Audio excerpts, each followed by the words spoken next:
The Haunting of Valak at the Cursed Cemetery. Nestled on the outskirts of a forgotten town, Blackthorn Cemetery was a place few dared to visit, even in daylight. Locals whispered of strange shadows, faint cries, and the sinister figure of a demonic nun known only as Valak. Legend claimed she haunted the cemetery, her presence tied to unholy rituals performed centuries ago.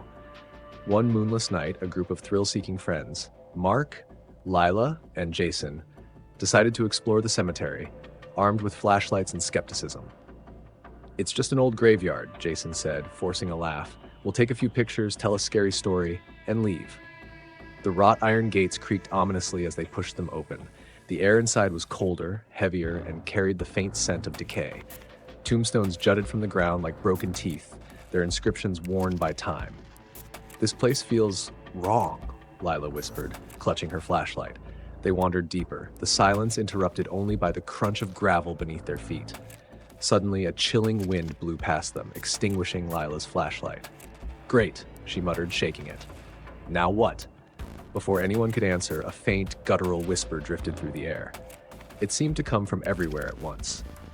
"Did you hear that?" Mark asked, his voice barely audible. Jason shrugged, trying to mask his unease. "Probably the wind." But Lila wasn't convinced. She pointed toward a mausoleum in the distance, its doors slightly ajar. "It's coming from there." Against their better judgment, the trio approached the mausoleum. The whispers grew louder, forming unholy chants. As they stepped inside, the temperature plummeted and their breath became visible in the icy air.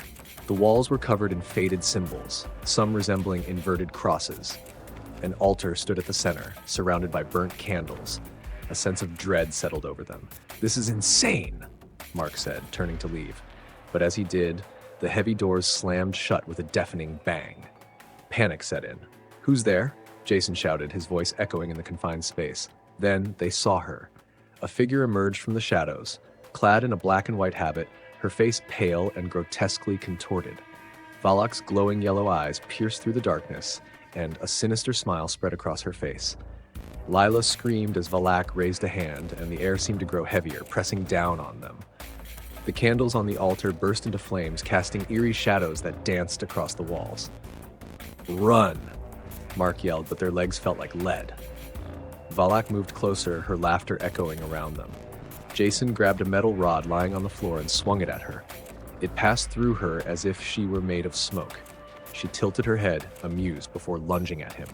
Jason screamed as invisible claws raked across his chest, leaving bloody marks. "Leave us alone!" Lila cried, holding up a small cross she wore around her neck.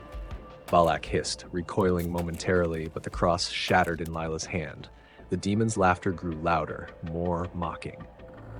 Desperate, Mark spotted a dusty Bible on the altar. He opened it and began reciting a prayer, his voice trembling. Valak shrieked, her form flickering like a dying flame. The unholy chants grew louder, as if the spirits of the cemetery were trying to drown out Mark's words. "Keep going," Lila urged, joining him in prayer. The flames on the altar dimmed, and Valak's figure began to waver. Her eyes burned brighter, filled with rage, as she let out a final ear-piercing scream. With a blinding flash of light, the mausoleum doors burst open. The trio stumbled out, gasping for air. The cemetery was silent once more, but the air still felt heavy with an unspoken warning. They didn't stop running until they reached their car. As they sped away, Lila glanced in the rearview mirror. For a split second, she saw Valak standing at the gates, her eyes glowing like twin flames. Blackthorn Cemetery remained as it was, silent, foreboding, and cursed. The locals continued to whisper about the demon nun, her presence a reminder that some places should never be disturbed. And for Mark, Lila, and Jason, the memory of that night would haunt them forever.